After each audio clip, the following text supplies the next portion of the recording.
Hey there!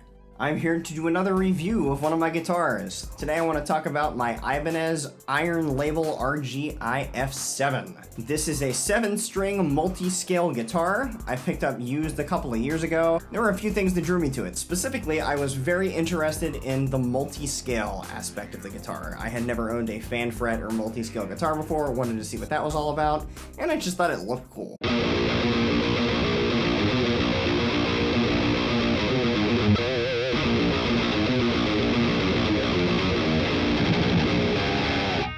So I'm going to go right into the specs. This is a made in Indonesia model, part of the Iron Label line, kind of like cheapish to mid-price guitars that were very focused on specifically metal players. This is a line Ibanez had for a few years. Very simple layouts aimed at metal players. This is certainly no exception. This is a 3-piece swamp ash body. It's difficult to tell that it's 3 pieces from the front, but if you look for the seam lines, you can find them. It's 3 pieces. You've got a 5-piece neck, and it is maple and bubinga. Ibanez calls this neck the Nitro Wizard 7. I don't know what Nitro stands for. It definitely does not have nitro lacquer on it. This is just the standard, regular run-of-the-mill gloss neck.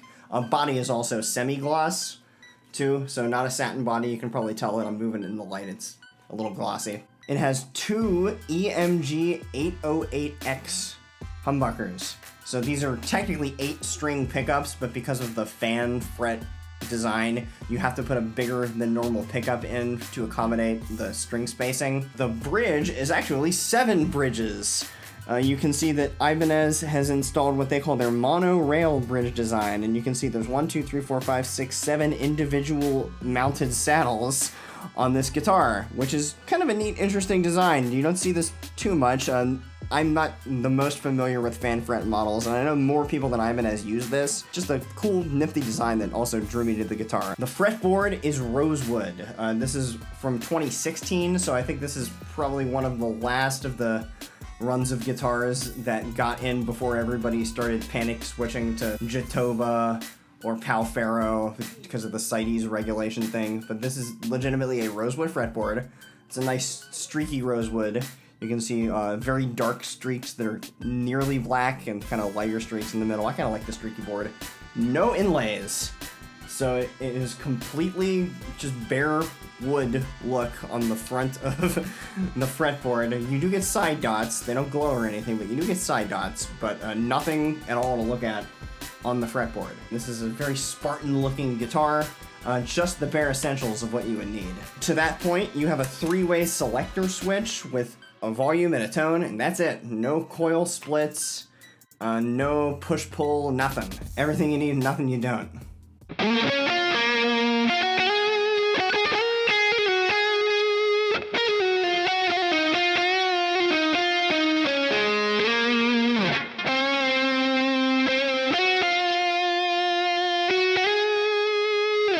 So I am going to talk about some of my favorite aspects of this guitar and go into all the positives that I can think of about it.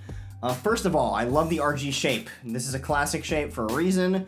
Some people might think it's boring by now, but I still think it's cool. This is one of my the shapes that I grew up seeing guys play and wishing that I had their guitars, and watching, you know, back in the day, videos of like Korn or Linkin Park, or really any major like hard rock metal band in like the late 90s to early 2000s. Everybody had one of these, and I just thought they were so cool and badass. One of the reasons that I love the RG shape as much as I do is the enormous lower horn cutaway. You can really get your hand in here. Compared to like any other super strat type guitar that I have played, RG's just, there's nothing that compares to the amount of space that you get between the fretboard and the lower horn on an RG. You can do anything you want, and your hand is not even gonna come close to contacting that upper horn. Got a nice arm contour down here. That's pretty standard. If you played an RG, you're familiar with that, but that's another feature that helps to make it comfortable. And speaking of comfort, you also get this really, really nice all-access neck joint. This is something that Ibanez has been doing on the RGs for quite some time. I think they've made this standard in around the mid-90s. But if you've never had an RG that had one of these before, this is a great neck joint. This is pretty much as good as it gets for a bolt-on joint in terms of comfort. Your hand very smoothly slides over this. You're not going to find a hard edge on the neck joint to contact. You can see that it kind of tapers off to a right angle as you move towards the horns, but in terms of what your hand is actually going to hit, very smooth, very nice. I got nothing to complain about. I very much like the neck shape on this guitar. Ibanez necks are notoriously thin. This is no exception. It's quite a thin neck. The neck thickness is 19 millimeters at the first fret and 21 millimeters at the 12th fret, which is fairly thin. It's not the thinnest neck Ibanez makes, but it's pretty thin, especially compared to what you find from other brands. Ibanez usually makes necks that are just about thinner than everybody. For some guitars, I think it gets to be a little much. The 6-string RGs, especially the 6-string RGs that have super wizard necks, which are even thinner than this, it starts to feel a little bit insubstantial, which is a little bit irritating. On a 7-string guitar, because of the increased girth of the neck from side to side, I think the thinness is a major advantage. It makes it much more comfortable to play. I would rather have a 7-string Ibanez neck than a 6-string Ibanez neck for that reason. I think it's very comfortable. It's also a gloss finish on the neck, which can sometimes feel crappy on lower end guitars. This isn't a cheap guitar, but it's certainly not a high-end guitar. But I've not run into any issues with the neck feeling sticky at any point. It's just very standard. So the elephant in the room here is probably the multiscale. This is, like I said, the feature that drew me to this guitar more so than any other. And I really like the multiscale. A lot of people who have not played multiscale guitars, myself included, assume that it is going to feel very weird to play on one. Like, I mean, obviously it is a very striking look.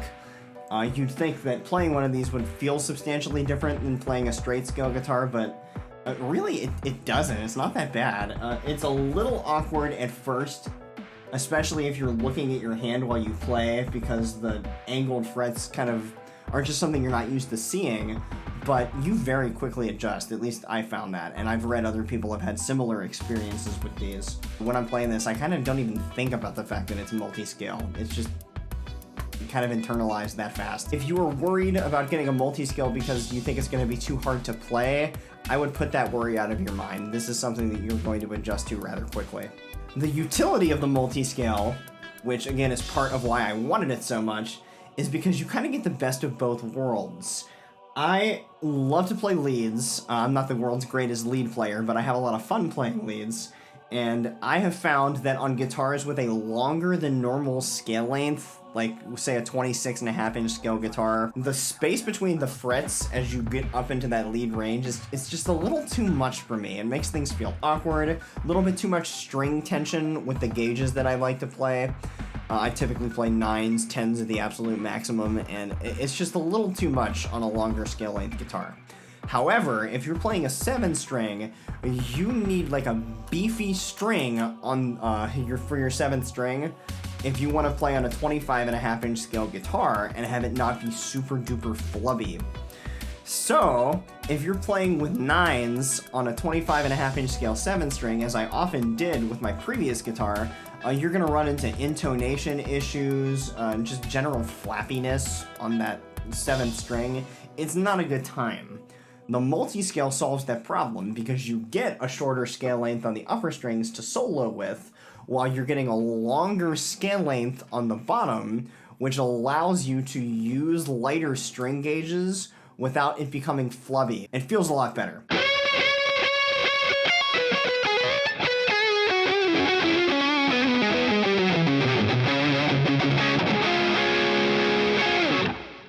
The tuning stability on this guitar is pretty good. It's not the greatest ever. These are just, I think, they have completely blank tuners, no inscriptions on them at all. I think they're just Ibanez own brand cheap tuners, but they do the job. They're not bad. I don't really notice it slipping out of tune very often or anything. So I'll give a positive to the tuners. A lot of people smack talk EMG pickups. I think it's just something that's like cool to do now because people think that they're dated, or they got a bad rap because I think they were too popular for a while and they became associated with very amateurish sounding bands that didn't know how to make them sound good. I really like these pickups. I have no complaints about them at all. These are the 808X's.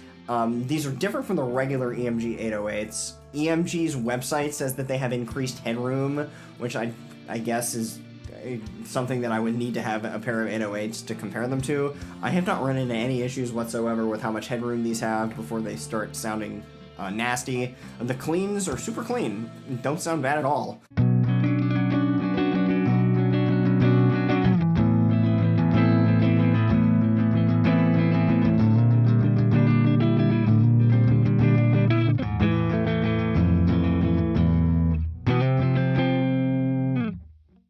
As far as with distortion, that's what EMGs are really made and marketed for, and it sounds great. They're very thick, very bass heavy compared to some of the other pickups that I have, but I think they sound great. EMGs get a bad rap, as I mentioned. People will say they sound lifeless or something. That makes no sense to me. I have no clue what they're talking about. I will say, very high output. These are the loudest pickups that I have by far. I have to turn everything down when I plug this guitar in, and when I'm playing through my amp sims, I always have to crank up the noise gate to accommodate it, but that's really not a big deal. That just, is what it is. These are good sounding pickups. I got no problem with them. I think the monorail bridge is a neat design, very easy to adjust. I would imagine that if one piece of this breaks, it's actually very cheap to replace too, because you don't need to replace the whole bridge, you only need to replace one of these little guys, because it's 7 completely separate pieces. But yeah, the adjustment is just like a standard bridge with these saddles, except that they're not all on the same mount. So, very easy to adjust. A lot of playroom with the intonation adjustment. It's nice. I should also mention my absolute favorite feature of any guitar that has it, the heel-mounted truss rod adjustment. Right here, can't strip it, can't screw it up, you don't have to take anything off the headstock, you don't have to unscrew anything up here, you don't have to flip out a little thing like you have to do on some of the Ibanez guitars with the plastic truss rod cover. It's simple. You just put your Allen key in there, you're ready to go. You can adjust it so painlessly. More guitars need this feature. Every time I talk about a guitar that has one, I'm gonna mention this, because this just rules. It's awesome. Guitars need to have this. For a guitar like this, I would call that a positive. The neck is nice. Last but not least, this is a positive for me, but might not be for everybody, but I just think this is a cool looking guitar. They don't make this model anymore. It only ran for a couple of years. And I think they only made it with Swamp Ash for like a year. But I just think this looks really cool. And there are examples of this model that look cooler than this because they got pieces of wood with more interesting grains. But it kind of looks like driftwood almost. It's got a very beat up, worn, weathered feel. And it's the type of guitar that you don't feel bad about like really punishing and digging into. You can probably see, and I'll put up some B-roll to emphasize this, but there's parts of the finish that have worn off, especially around the controls, but you can barely really even tell. It looks like it's meant to be that way, so over time, the natural relicking, quote-unquote, that you'll be able to get on this guitar just through standard use of it, is probably going to be pretty visually pleasing.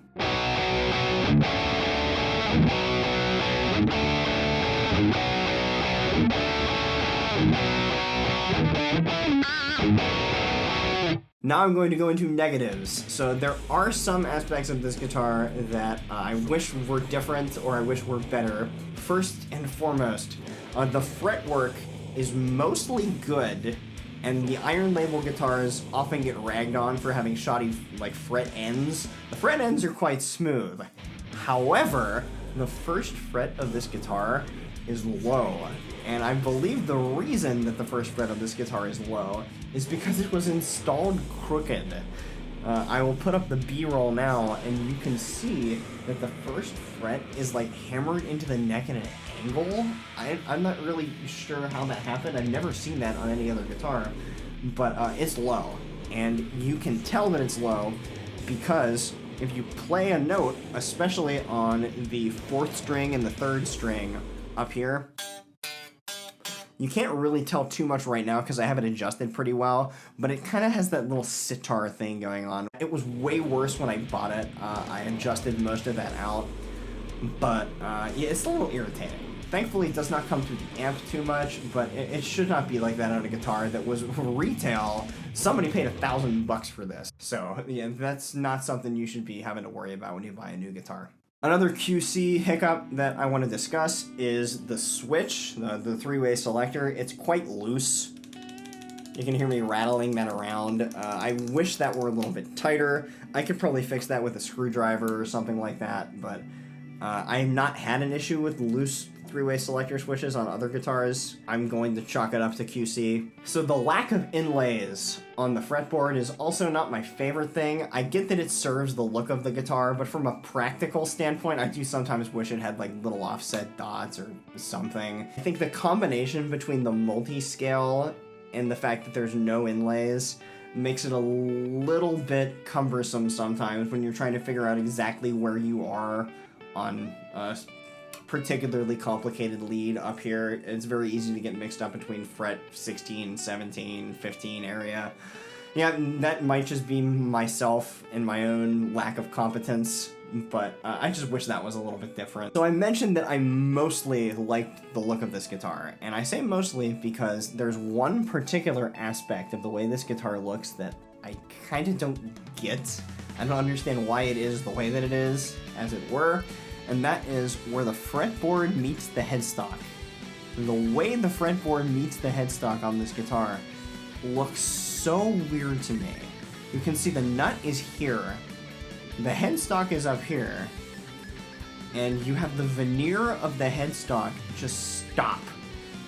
Like, as though this were like a regular normal scale length guitar. Like the fretboard is cut for a normal scale length guitar on this side. So the nut like crosses up to the headstock at an angle, and it just leaves the rest of this fretboard slab exposed. So the strings are going over top of it, and the headstock veneer is up here, and this is just blank fretboard. It's a strange look. I don't see too many manufacturers do this. I don't know why they wouldn't just not have the fretboard go up that far and extend the veneer. Maybe there's some engineering reason for it I don't understand. I have at times been so weirded out by the way this looked that I shoved a little piece of foam rubber in there, partially because the strings can get loud depending on how new they are, but also because if you put a little piece of foam rubber in there, you don't see that lack of veneer on this part, so it looks less weird. I feel like the longer you look at it, the weirder it is. Something I've seen other people complain about when it comes to Ibanez multiscale guitars that really does not bother me, but other people have complained about it, so I feel like it's worth pointing out, is that the parallel fret, which means the fret that is at a right angle from the body, like every fret would be on a normal standard scale guitar. On Ibanez guitars, the parallel fret is the 12th fret. So everything above the 12th fret is going to slant inward, everything below the 12th fret is going to slant the other way.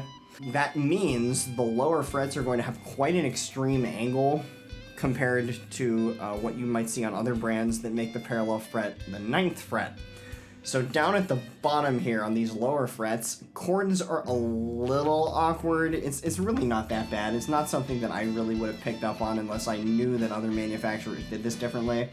But if you're playing like a D chord, for instance, you're gonna have to move your fingers around a little bit compared to what you would have to position them like on a standard scale length guitar. However, because the parallel fret is the 12th fret rather than the 9th fret, there's actually a less extreme fan on the upper frets on this guitar as there are on other brands, so I think it kind of comes out in the wash. Your mileage may vary, maybe you like that, maybe you don't. I just thought I would point it out.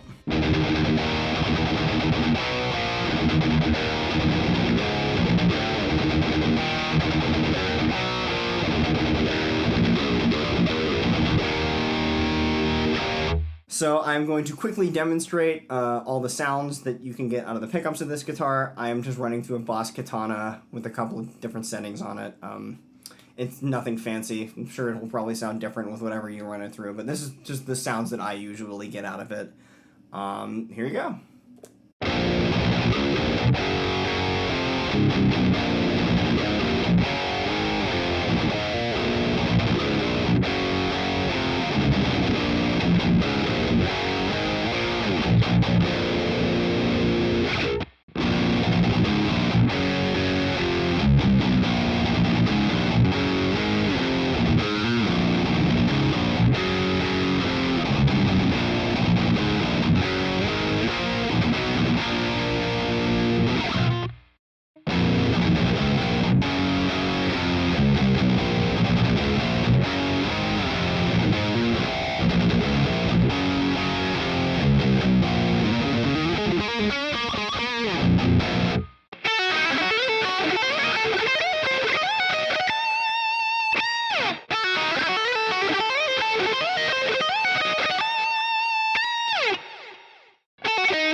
So my overall thoughts to kind of wrap everything up here. I mostly really like this guitar. Like I said, I got it used, didn't pay that much money for it, so not a ton of complaints. I do think that if you were looking at an Ibanez iron label guitar, or probably anything out of the Ibanez Indonesian lines, you really want to watch for the fretwork. I wasn't paying close attention when I bought this, because I think I was too distracted by the multiscale, and I did not pick up on that badly installed first fret. You could probably do something to fix that, but if you're buying a new guitar, that's not something that you should have to put yourself through. That's just bad QC. Some of them might be super great. I have heard horror stories about just nasty fret ends on Indonesian Ibanez's, but I've also heard that it's improving, so But for the most part, this is a very fun guitar to play, very comfortable. It's very easy to get loud, heavy, aggressive tones out of it, and it really looks the part. So overall, I'd say I have a fairly positive opinion about this guitar with some caveats. So thanks for watching. I appreciate you giving me your time and attention. If you like this and want to see more reviews of gear like this, go ahead and subscribe, leave a comment, let me know if you liked it or not. Watch my channel. I am going to be coming out with some very exciting new music soon that I am super stoked to share with everybody. So stay tuned, stay metal. I'll see you around.